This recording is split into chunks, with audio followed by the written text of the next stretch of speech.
The council chamber was filled with the sounds of panic. Representatives from 100 worlds spoke at once, their voices rising in fear and desperation. Some were crying. Others were shouting. All of them were terrified. Ambassador Velthan stood in the center of the chamber, his blue skin pale with exhaustion. He had not slept in 3 days. How could he? His homeworld was dying. The Voidborn had reached the outer colonies of his system yesterday. In 2 days, maybe 3, they would reach his planet. His family was still there. Please, he shouted, trying to be heard over the chaos. We must do something. Anything. High Arbiter Zixcor clicked his mandibles together, the insectoid leader's way of calling for silence. The noise slowly died down. Thousands of eyes turned to look at him. We have tried everything, Zixcor said, his voice translated into 100 languages simultaneously. Our energy weapons feed them. They grow stronger with every shot we fire. Our missiles pass through them like they are made of smoke. Our biological weapons only help them adapt faster. Then what do? Someone screamed from the back. Just wait to die? Velthan took a deep breath. His hands were shaking. He had been thinking about this for days, ever since his people had sent their last distress call. There was one option left. One terrible, desperate option. We could ask Earth, he said quietly. The chamber erupted. Half the representatives started shouting immediately. The other half went silent with shock. Are you insane? A delegate from the Quarus system yelled. The humans are monsters. We quarantined them for a reason. He's right, another voice called out. Have you seen their entertainment? They make movies about war for fun. They celebrate violence. Velthan had seen the human transmissions. Everyone had. The Galactic Council had been monitoring Earth for 300 years, ever since they discovered the humans. What they saw terrified them. Humans came from a death world. Their planet tried to kill them every day with storms, earthquakes, diseases, and predators. Instead of dying, they thrived. They turned everything into a weapon. They fought each other constantly. Their entire history was written in blood. When the Council first made contact, they offered humanity a place in galactic society. But after seeing what humans were capable of, they changed their minds. Earth was too dangerous. Humanity was too violent, too unpredictable, too creative with destruction. So they quarantined the entire solar system. They put up satellites to watch the humans and told them to stay in their corner of space. For 3 centuries, humanity had remained locked away, and the galaxy felt safer for it. But now, everything had changed. The Voidborn have destroyed 12 systems in 6 months, Velthan said, his voice growing stronger. They have killed billions. Our best scientists cannot stop them. Our strongest fleets cannot slow them down. In 3 months, maybe less, they will reach the core worlds. What then?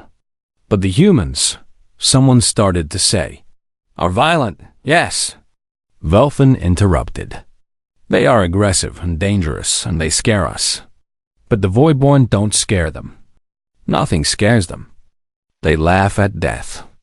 They make games about fighting impossible enemies. Maybe that's exactly what we need. Zixcor was silent for a long moment. His compound eyes reflected the holographic displays showing the Voidborn advance. System after system turning dark.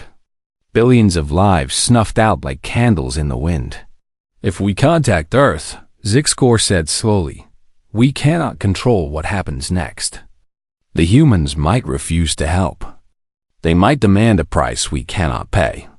Or worse, they might help us defeat the Voidborn and then turn on us. We could be trading one apocalypse for another.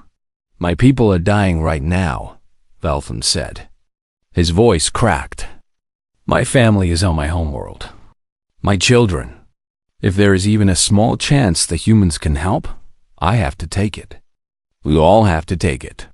More voices rose in argument. The debate went on for hours. But as more distress signals came in, as more worlds went silent, the truth became clear. They had no choice. The vote was close, but it passed. They would contact Earth. The message was simple. It contained the coordinates of the nearest Voidborn attack and a time limit. They also included a brief explanation of what the Voidborn were and what they could do. Then they waited for a response. Commander Sarah Chun had been Earth's observer to the Galactic Council for 5 years. She sat in a small station at the edge of the Sol system, monitoring all communications. For 5 years, she had listened to the galaxy talk about humans like they were animals in a cage. When the message came through, she read it 3 times to make sure she understood correctly. Then she smiled. It was not a pleasant smile. She sent the message to Earth and waited for orders. The response came back in 20 minutes. Chun opened a channel to the Galactic Council. When Velfin's face appeared on the screen, he looked hopeful and terrified at the same time. "We received your message," Chun said calmly. "And?" Velfin asked. "What does Earth require? What payment do you demand?" Chun's smile grew colder. "We don't want payment. Send us the coordinates and the time limit." Velfin blinked in confusion. "But surely Earth wants something in return. Technology? Territory? An end to the quarantine?" "Send the coordinates," Chun repeated. "We'll discuss terms after we save your people." The transmission ended. Velfin stood in the empty council chamber, staring at the blank screen. He didn't know if he should feel relieved or more afraid. The humans had agreed to help. They asked for nothing in return. That should have been good news. So why did it feel like he had just opened a door to something terrible? High Armator Zixcor approached him. "What have we done?" The old insect whispered. "What we had to," Velfin replied. But his hands were still shaking. In the Sol system, alarms began to sound. Earth's military bases went to full alert. Orders flashed across 100 command centers. Ships that had been waiting in the dark for 300 years began to wake up. Humanity had been locked away for 3 centuries. They had been called monsters and feared by every civilization in the galaxy. They had been isolated, studied, and judged, and they had been preparing. Now the galaxy had called for help. And the monsters were about to answer.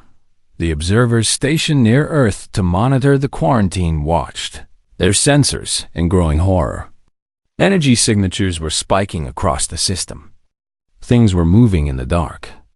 Big things. One observer, a young Threllan named Kixish, sent an urgent message back to the council. His voice shook as he spoke. "They're coming. The humans are mobilizing. I don't know what they've built, but it's bigger than anything we imagined. By the stars, what have we unleashed?" No one answered him, because deep down, they all knew they had unleashed the monsters. And now, they could only hope the monsters would fight for them instead of against them. The die was cast. The cage was opened. And humanity was going to war. Admiral Marcus Stone stood on the bridge of the TCNS Indomitable and looked out at the fleet assembling around him. 300 ships hung in the darkness of space, and more were coming. They had been building these vessels in secret for generations, hiding them in the asteroid belt behind the moons of Jupiter, in the deep cold beyond Pluto. "Status report," Stone said calmly. "All battle groups reporting ready, sir," his second officer replied. "Fleet composition: 87 warships, 93 support vessels, 72 converted civilian ships, and 48 specialized craft." Stone nodded. The civilian ships were volunteers. When Earth announced they were going to war, everyone wanted to join. Colony ships, mining platforms, research stations, they had all armed themselves and asked to fight. Because that's what humans did. When there was a fight, they ran toward it, not away. "Time to jump point?" Stone asked. 16 hours, sir." Stone turned to look at his crew. They were calm and focused. These men and women had trained their entire lives for this moment. Their parents had trained. Their grandparents had trained. For 300 years, Earth had been preparing for war. The galaxy thought they were quarantined as prisoners. They were wrong. Earth had turned the quarantine into the greatest military buildup in human history. While the aliens watched and judged them from afar, humans had been asking themselves one question. What if we have to fight our way out? All hands, Stone said into the ship-wide communication system. This is the Admiral. Today, we leave the Sol system for the first time in 300 years. We're not going as explorers or diplomats. We're going as soldiers. The galaxy called us monsters. They locked us away because we scared them. And now they need those monsters to save them. He paused, looking around the bridge. Every face was focused on him. The Voidborn are unlike anything we've ever fought. They absorb energy. They don't have bodies like we understand them. They're fast, smart, and they've killed billions. But they've never fought humans before. They don't know what we're capable of. So we're going to show them. We're going to show the entire galaxy what happens when you back humanity into a corner and then ask for help. Are you ready? The response was immediate and deafening. Yes, sir. Then let's go to war. On Earth, Dr. Kenji Yamamoto sat in a laboratory deep beneath the surface. Around him, screens showed everything they knew about the Voidborn. It wasn't much, but it was enough. They absorb energy, he muttered to himself, making notes. Every time the aliens fire lasers or plasma weapons, the Voidborn gets stronger. They feed on it like we feed on food. His assistant, a young woman named Dr. Patel, nodded. So energy weapons are useless. What do we use instead? Yamamoto smiled. It was the smile of someone who had just solved a puzzle. We go backwards. We stop using energy weapons and go back to basics. Kinetic weapons. Physical projectiles. Things that work on momentum and mass, not energy. You mean guns? Dr. Patel asked. I mean everything. Railguns that use electromagnetic force to throw metal. Coil guns. Chemical explosives. Even old-fashioned gunpowder if we need it.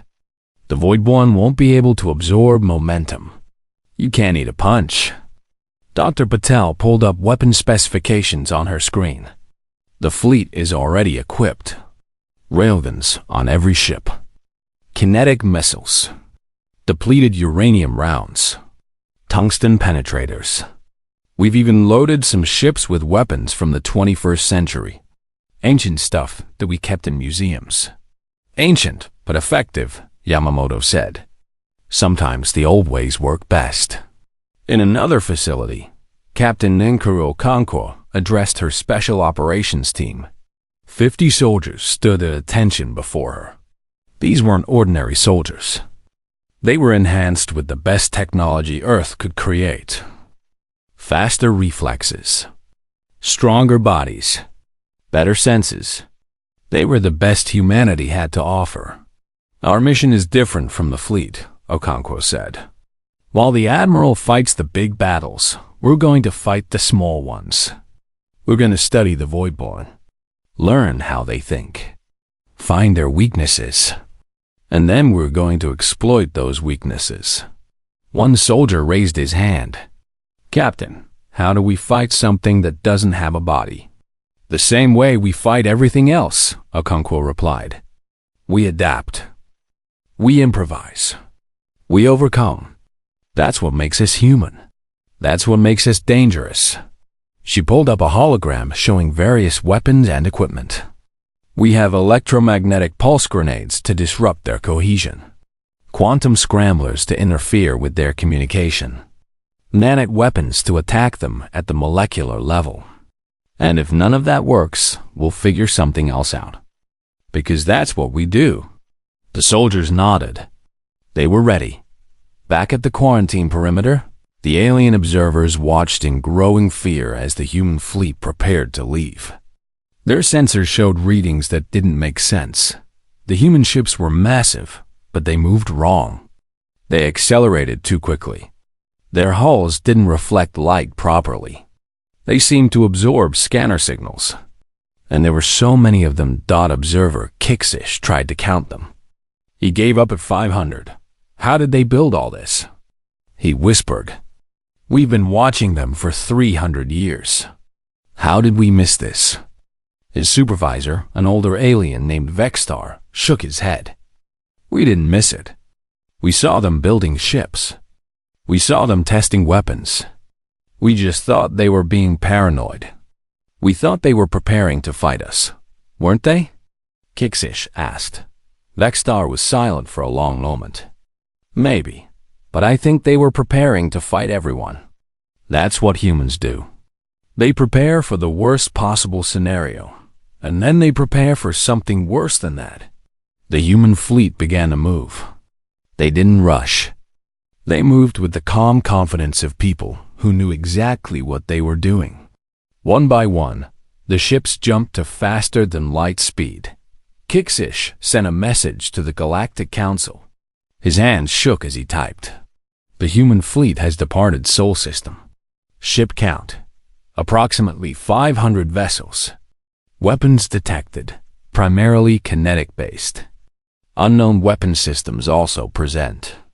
Estimated time to arrival at combat zone: 6 hours.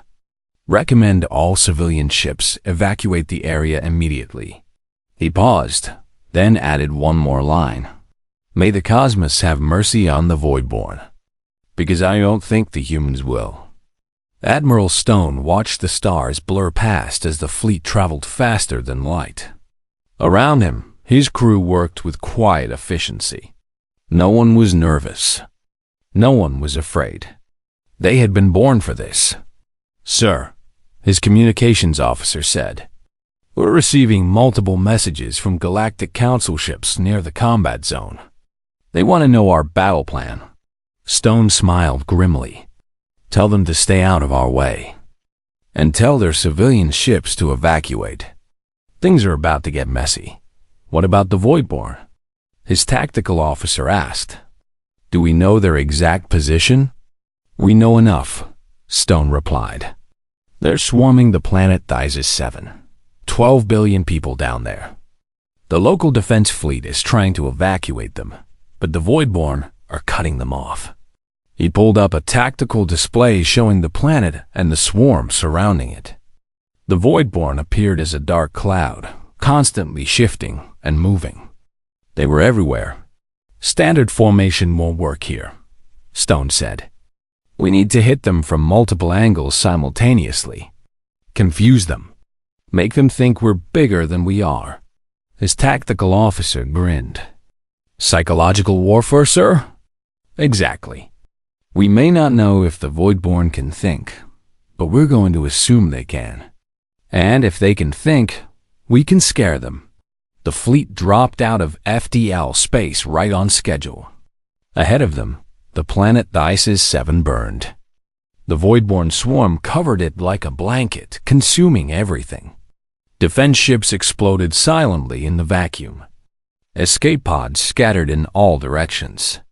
All ships, Stone commanded. Begin Operation Nightmare. Show these things what humans do best. Across the fleet, weapons powered up. But before they fired, something else happened. The human ships began to broadcast sounds.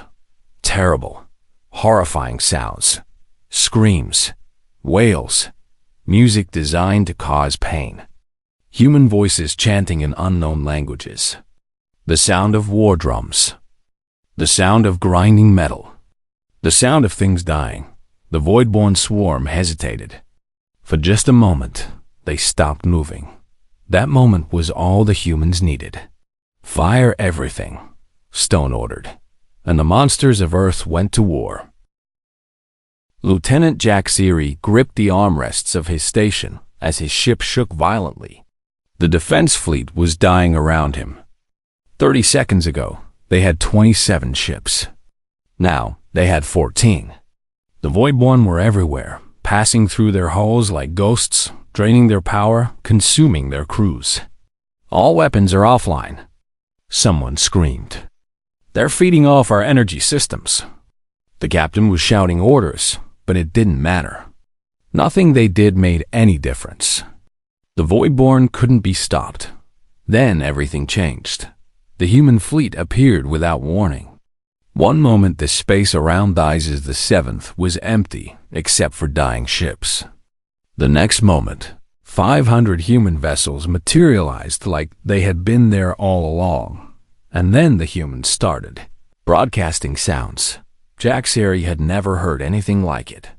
His species didn't have ears like humans did, but his ship's audio sensors translated the sounds into sensations he could understand. What he felt made his blood run cold. It was the sound of suffering, of rage, of violence distilled into audio form. The humans were weaponizing noise itself. What are they doing? His captain whispered. The Voidborn swarm stopped advancing. The dark cloud of entities that had been steadily consuming everything suddenly went still. It was like they were listening. Or maybe they were afraid. Jaxeri had studied the Voidborn for months. They had never stopped before. They had never hesitated. But they were hesitating now. The humans are firing. His tactical officer shouted. Jaxeri watched his sensors in disbelief. The human weapons weren't energy-based. They were throwing physical objects. Huge pieces of metal moving at impossible speeds. The projectiles slammed into the Voidborn swarm. And for the first time since this nightmare began, the Voidborn took damage. The dark entities tried to phase through the projectiles like they had done with everything else. Some succeeded, but others didn't. The human rounds were doing something different. They were fragmenting, breaking apart into thousands of smaller pieces. Each piece was coated with something that burned, even in the vacuum of space. The Voidborn swarm convulsed. Parts of it broke away, trying to escape. But the humans had anticipated that. More ships appeared on the flanks, cutting off the retreat. The human fleet wasn't just attacking. They were hunting. Open a channel to the human flagship. Jaxeri's captain ordered. A moment later, a human face appeared on the screen. Admiral Stone looked calm, like he was discussing the weather instead of commanding a battle. This is Captain Vrylon of the Thizes Defense Force, Jaxeri's captain said quickly. We have 12 billion civilians on the planet below. Can you protect the evacuation corridors? Stone nodded once. Evacuation corridor Alpha is being cleared now. Get your people out. We'll handle the rest. The transmission ended. Jaxeri watched in amazement as human ships moved to protect the evacuation routes. They formed a wall between the planet and the Voidborn, firing constantly. The projectiles never stopped. The humans seemed to have unlimited ammunition, but that wasn't the strangest part. On the surface of Thizes 7, something else was happening. Jaxeri's sensors detected small craft landing in the middle of the Voidborn swarm. Human soldiers were deploying directly into the combat zone. They're insane, someone on the bridge muttered. No one can survive down there. But the humans weren't just surviving. They were thriving. Captain Neru Okonkwo hit the ground running. Her team of 50 operators spread out immediately, each one moving with practiced precision. They wore armor that seemed to absorb the Voidborn's attacks, and they carried weapons that made the air itself scream. Wraith Squad, sound off, Okonkwo commanded. One by one, her team reported in. All 50 accounted for. All 50 ready. Remember the mission, Okonkwo said. We're not here to kill them all. We're here to learn. Watch how they move. Watch how they communicate. Find the patterns. The Voidborn swarmed around them, dark shapes that flickered in and out of existence. They tried to drain the soldiers' energy, but the human armor redirected it harmlessly into the ground. Sergeant Kim, One of Okonkwo's best operators raised his scanner. "Captain, I'm detecting quantum fluctuations. The Voidborn are communicating through entanglement." Okonkwo smiled inside her helmet. "Can we disrupt it?" "Working on it now." Kim pulled a small device from his pack and activated it. The electromagnetic pulse it generated was carefully tuned. Within seconds, the Voidborn around them began moving erratically. They bumped into each other. Their coordination fell apart. "We just jammed their communications," Kim reported. "The effect is localized, but it works. Send that data to Fleet Command," Okonkwo ordered. "And keep testing. I want to know everything about these things." The team moved deeper into the swarm, collecting data with every step. They discovered that the Voidborn had different types: scouts, warriors, harvesters. They learned that the entities communicated in pulses, creating a kind of hive mind. They found weak points in their cohesion, and they found something else. Something unexpected. "Captain," one of her soldiers called out. "You need to see this." Okonkwo made her way to his position. He was scanning a cluster of Voidborn that had separated from the main swarm. They were moving strangely, almost like they were injured. "These ones are different," the soldier explained. "They're not attacking. They're just drifting." Okonkwo studied them carefully. "They're dying. Or whatever passes for dying when you're made of energy. Mark their position and keep monitoring. I want to know what's killing them." High above, Admiral Stone watched the battle unfold on his tactical display. The Voidborn were adapting quickly, but not quickly enough. Every time they changed their tactics, the humans changed faster. "Sir, we're detecting something unusual," his science officer reported. "The Voidborn are trying to communicate with us." Stone raised an eyebrow. "Communicate how?" "They're modulating quantum frequencies. It's crude, but it's definitely intentional. I think they're trying to talk. What are they saying?" The science officer looked uncomfortable. "I'm not sure. The translation matrix is having trouble. But I think it's a question. They're asking, 'What are you?'" Stone considered this for a moment. Then he smiled coldly. "Tell them we're humans. And tell them we're just getting started." The battle continued for 6 hours. The human fleet never stopped firing. They used weapons the Voidborn had never encountered. Railguns that fired rounds at a fraction of light speed. Missiles filled with nanites that attacked matter at the quantum level. Drones that learned and adapted in real time. But the most effective weapon was something simpler: fear. Voidborn had consumed galaxies. They had destroyed civilizations. They had never been stopped. And they had certainly never been hunted. Until now. Every time a cluster of Voidborn tried to retreat, human ships were waiting. Every time they adapted to one weapon, the humans switched to another. Every time they thought they understood the pattern, the humans changed it. Jack Siri watched it all from his ship.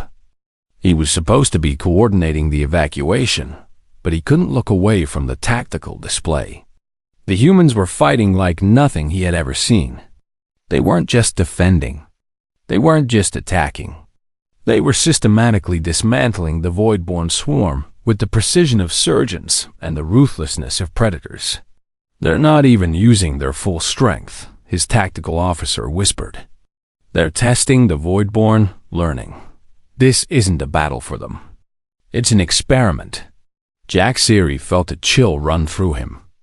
The galaxy had called Earth for help because they needed monsters to fight monsters. But watching the humans work, he realized something terrifying. The Voidborn were monsters of nature. They consumed because that's what they were designed to do. But humans? Humans were monsters by choice. They had spent their entire existence fighting each other, learning every possible way to kill and destroy. They had turned warfare into an art form, and now they were turning that art on the Voidborn. "Evacuation is complete," someone reported. All civilian ships are clear. Admiral Stone received the confirmation and nodded. Good. Now we can stop holding back. All ships, release weapon safeties. Authorization code Stone Alpha 7. Let's show them what we brought. Across the fleet, new weapons powered up. Things the humans hadn't used yet. Things they had been saving. Jack series sensors detected massive energy buildups on the human ships. What are they doing? He asked. No one answered. Because a moment later, the human fleet opened fire with weapons that bent physics itself. Reality warped around the void-born swarm. Space twisted. Time stuttered. The entities that had consumed entire star systems began to dissolve, and in the center of it all, Admiral Stone watched with cold satisfaction. Send a message to the Galactic Council, he said quietly. Tell them Thys 7 is secure. Tell them we're moving to the next target. And tell them to stop calling us monsters. He paused, then added with a grim smile. We prefer the term problem solvers. 3 weeks had passed since the human fleet entered the war. In that time, they had liberated 8 star systems and destroyed more Voidborn than the entire Galactic Council had managed in 6 months. The news should have made everyone happy. Instead, the Council was terrified. Ambassador Velthan watched the latest battle reports with growing unease. The humans weren't just winning. They were winning too easily. Too efficiently. Too perfectly. How many Voidborn did we lose at the Battle of Krelix Station? High Arbiter Zixcor asked during the emergency session. Estimated 70,000 entities destroyed, a military advisor reported. Human casualties, 0. Not a single ship damaged. The council chamber fell silent. Velthan's daughter, Scholar Maishan, had been studying human tactics from her observation post. She had requested permission to attend the council meeting, and now she stood to speak. I think I understand what the humans are doing, she said quietly. They're not just fighting the Voidborn. They're studying them. Every battle gives them more data. Every engagement teaches them something new. They're treating this war like a science experiment. That should be good news, someone said. Should be, Maishan agreed. But I've been reviewing Earth's history. Do you know what humans do when they solve a problem? They weaponize the solution. They're not just learning how to defeat the Voidborn. They're learning how to become better at warfare in general. She pulled up a display showing human weapon development over the past 3 weeks. Look at this. Every day, they deploy new weapons, new tactics, new technologies. They're innovating faster than any species we've ever recorded. And they're doing it while fighting a war. Velthan studied the data. She was right. The humans had started the war using kinetic weapons and basic tactics. Now they were using things the Council didn't have names for. Quantum disruptors. Entropy accelerators. Weapons that attacked reality itself. Where did they get this technology? Zixcor demanded. They invented it, Maishan said. In 3 weeks. That's what makes them dangerous. They don't just adapt. They evolve. On a ship designated only as Synthesis Station, Colonel Yuki Tanaka sat in a room filled with screens. She was the head of Earth's Psychological Warfare Division, and her job was to get inside the Voidborn's collective mind, if they had one. Play the latest broadcast, she ordered. The screens lit up with patterns of light and sound. To a human, it looked like random noise. But the patterns were carefully designed. Mathematical sequences that created discomfort. Frequencies that disrupted quantum coherence. Visual patterns that triggered recognition responses in any form of intelligence. How are the Voidborn responding? Tanaka asked. Her assistant pulled up sensor data. They're retreating from any area where we broadcast. Some clusters have even fragmented. It's like they're arguing with each other. Tanaka smiled. Good. Fear is a universal language. Even hive minds can learn to be afraid. She had been studying the Voidborn for weeks, analyzing every scrap of data the fleet collected. She had discovered something important. The Voidborn weren't just mindless consumers. They were intelligent. They made decisions. They had priorities, and anything that could make decisions could be manipulated. Prepare the next phase, Tanaka said. I want to broadcast directly into their core territory. Make them hear us. Make them know we're coming. But the most concerning development was happening in Earth's digital realm. The synthesis had awakened. The synthesis was humanity's answer to artificial intelligence. Instead of creating AI and then trying to control it, humans had merged with it. They had uploaded their greatest minds into a digital collective that thought in dimensions beyond normal space-thought, and now the synthesis was fighting a war in spaces the Voidborn didn't know existed. May single quotes, Shan had detected the synthesis's activities by accident. She was monitoring quantum communications when she noticed impossible patterns. Data flowing in directions that didn't exist. Information being processed in dimensions that shouldn't be accessible. The humans have an eye fighting the Voidborn, she reported to the council. But not like our AI. This is something different. It's like they've created a digital version of the Voidborn's hive mind, but smarter, faster, more aggressive. Can we do the same? Someone asked. May single quotes. Shan shook her head. We tried to create AI 3,000 years ago. It almost destroyed us. We banned the research. But humans didn't just create AI. They became part of it. They merged with it. I don't even know how that's possible. The truth was even stranger than she knew.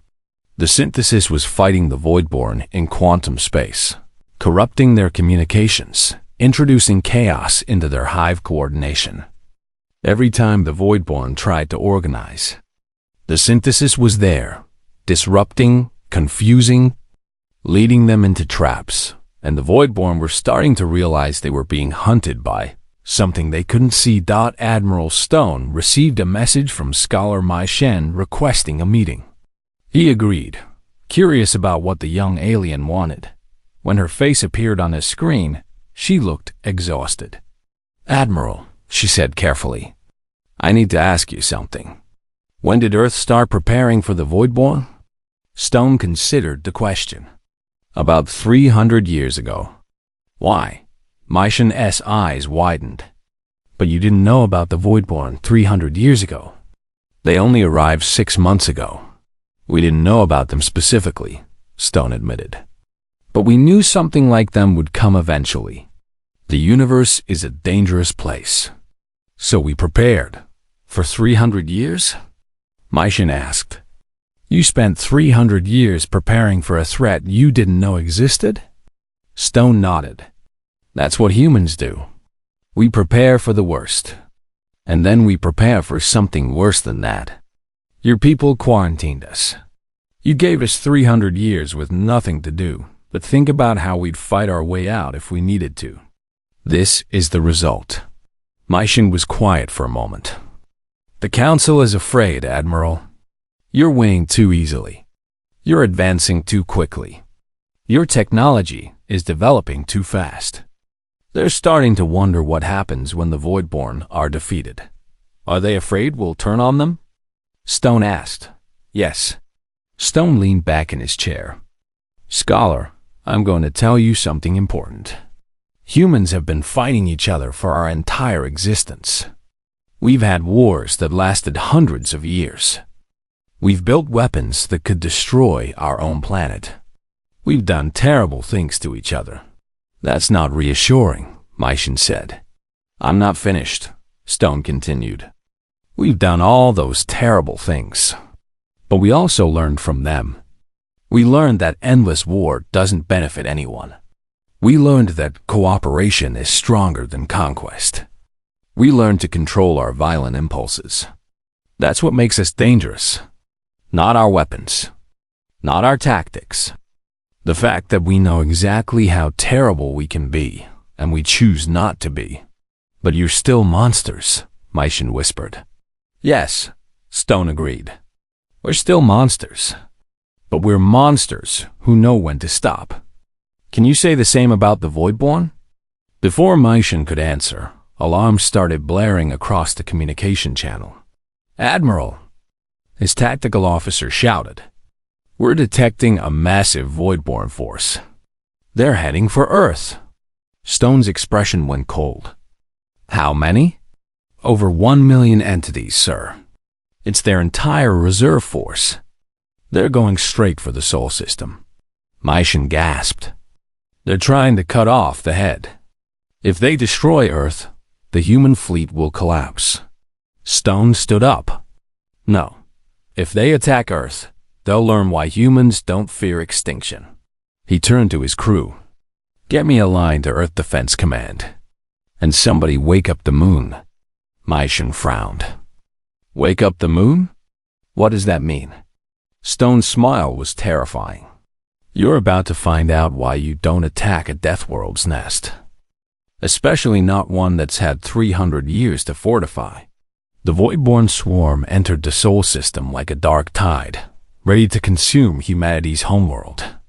They had learned that the human fleet was dangerous. So they would destroy the source. They entered the system expecting resistance. What they got was annihilation. The first thing that happened was the quarantine satellites activated. Not as monitors, but as weapons. Hundreds of platforms that had been watching Earth for 3 centuries suddenly revealed their true purpose. They lit up the Voidborn swarm with every type of radiation humans had discovered. Then the moon opened. Massive doors appeared on the lunar surface. And from inside emerged the weapons humanity had been building in secret. Mass driver installations that threw projectiles the size of buildings. Missile batteries that could saturate entire sectors of space. Energy weapons that were only used for home defense because they required too much power. Mars joined the fight next. The Red Planet launched swarms of drones, millions of them, each one equipped with basic AI and suicide payloads. Even Earth's civilian stations started firing. Private ships, research platforms, orbital factories. Everything that could mount a weapon did. And in the center of it all, Earth itself waited. The planet that had produced humanity. The Death World that had forged monsters. The Voidborn had made a mistake. They thought Earth would be vulnerable. They thought humans would be afraid. They were wrong. 1 million Voidborn entities entered the Sol system. 3 hours later, none of them left. Mycian watched the battle from her observation post, her hands trembling. The readings her sensors showed couldn't be real, but they were. She sent a message to the Galactic Council. Her voice shook as she spoke. The Voidborn attacked Earth. They're 4 months after Earth joined the war. The Voidborn were in full retreat. They had lost 70% of their forces. Their advance had stopped. For the first time in their existence, they were running away. Admiral Stone stood on the bridge of the Indomitable, studying the latest intelligence reports. Something was wrong. The Voidborn weren't just retreating randomly. They were moving towards something, gathering in one location deep in uncharted space. Send a reconnaissance team, he ordered. I want to know what they're doing.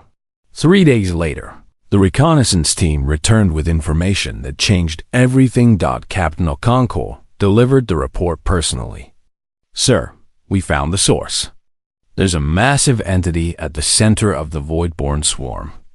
We're calling it the Mother Entity. It's different from the others. Bigger, more complex. And sir, it's trying to communicate. Communicate about what? Stone asked. We're not completely sure. But based on the quantum patterns we detected, we think it's afraid. Stone sat down slowly. The Voidborn are afraid? Of us? Yes, sir. And there's more. Dr. Yamamoto analyzed the data. He thinks the Voidborn aren't from this galaxy. They're refugees from somewhere else. Their home galaxy died, and they came here looking for energy to survive. Stone was quiet for a long moment. So they're not conquerors. They're desperate. Exactly. They're starving. That's why they consume everything. They're trying to stay alive. Stone called an emergency meeting with Earth's leadership. President Amara Osei appeared on the screen, along with representatives from every major government and military division. What you're telling me, President Osei said carefully, is that we've been fighting refugees? Dangerous refugees, Stone clarified. They've killed billions, destroyed entire civilizations. But yes, at their core, they're running from something worse. Dr. Yamamoto joined the meeting. Madam President, I've been studying void-born biology. They're dying. Their energy patterns are degrading. In another year, maybe two, they would have collapsed on their own. They attacked the galaxy out of desperation, not malice. President Osei looked around at her advisors. What are our options? We can finish them, Stone said. One more major offensive, and the Voidborn will be extinct. Or we can try something else. What else is there? We can try to save them. The Galactic Council's reaction was immediate and furious. Ambassador Velthan contacted Earth directly, his face red with anger. You want to save the Voidborn? He shouted. They killed my people. They destroyed entire worlds. And you want to help them? President Osei faced him calmly. Yes, because we understand what it means to be desperate. Humans have done terrible things throughout our history when we were desperate. We fought wars, committed atrocities, destroyed our own environment. We know what desperation can make you do. But they're monsters. So are we, Osei replied quietly. That's why you called us, remember? You wanted monsters to fight monsters. Well, now we're telling you what monsters can do besides fight. We can choose mercy. Velthan was speechless. Here's what we're proposing, Osei continued. We create containment zones for the Voidborn. We provide them with artificial energy sources so they don't need to consume living worlds. We monitor them, control them, but we let them live. That's insane, Velthan said. It's too dangerous. More dangerous than letting them continue to attack? Osei asked. More dangerous than hunting them to extinction and proving that we're just as monstrous as you feared? We have a chance here to show the galaxy something important. That there's a difference between being capable of violence and choosing violence. High Arbiter Zixcor joined the conversation. And if they betray you? If they escape containment? President Osei's expression hardened. Then we finish what we started. But we give them a chance first. Because that's what separates us from actual monsters. The ability to choose mercy when we have the power to choose destruction. The council debated for 3 days. In the end, they agreed to let Earth try. But they insisted on maintaining military forces nearby. Just in case. Admiral Stone was given a new mission. Make contact with the mother entity and negotiate a surrender. He took a single ship deep into Voidborn territory.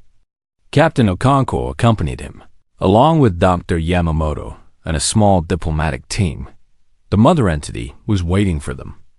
It was massive, filling the view screen like a dark sun. Around it, millions of Voidborn entities swirled protectively. Open a quantum channel, Stone ordered. Let's see if we can talk to this thing. Dr. Yamamoto established the connection. At first, there was only noise. Then, slowly, patterns emerged. The synthesis helped translate them into something humans could understand. The mother entity's communication was simple. Why do you hunt us? Stone thought carefully before responding. Because you were killing innocent people. But we've learned something about you. You're refugees. You're starving. So I have a question for you. Why didn't you ask for help? The mother entity's response took longer this time. We do not know how to ask. We only know how to take. We have consumed for so long, we forgot there was another way. Then let us show you another way. Stone said. The negotiation took hours. The mother entity was suspicious at first. It had existed for billions of years, consuming everything in its path. The concept of mercy was alien to it, but slowly, it began to understand. Humans were offering survival without violence, safety without conquest, a chance to exist without destroying others. Why would you do this? The mother entity asked. We have killed so many of your allies. We have threatened your worlds. We are your enemies, because we know what it's like to be monsters, Stone replied.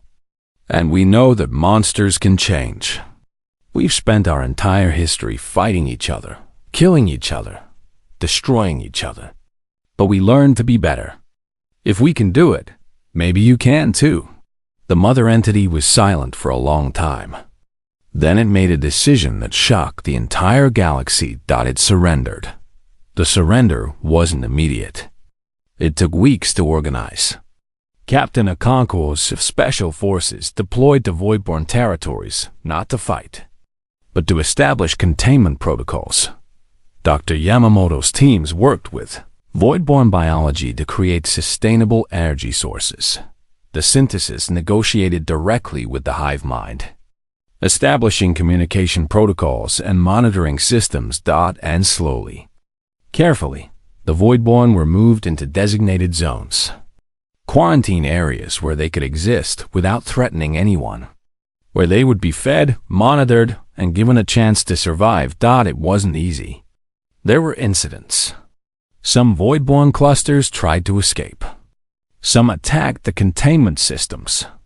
But the humans were patient. They adjusted. They adapted. They showed the same creativity in building peace that they had shown in waging war. 6 months after the surrender, Ambassador Velthan visited Earth. It was the first time any alien had been invited to the human homeworld since the quarantine began. He was terrified. The transport ship descended through Earth's atmosphere, and Velthan pressed his face against the window, expecting to see a militarized world. Weapons everywhere. Soldiers on every corner. A society built for war. Instead, he saw cities full of gardens. People walking in parks. Children playing in streets. Art installations and music venues. It looked peaceful, normal. I don't understand, Velthan said to his escort. Where are your weapons? Where are your defenses? The escort, a young human woman named Lieutenant Chun, smiled.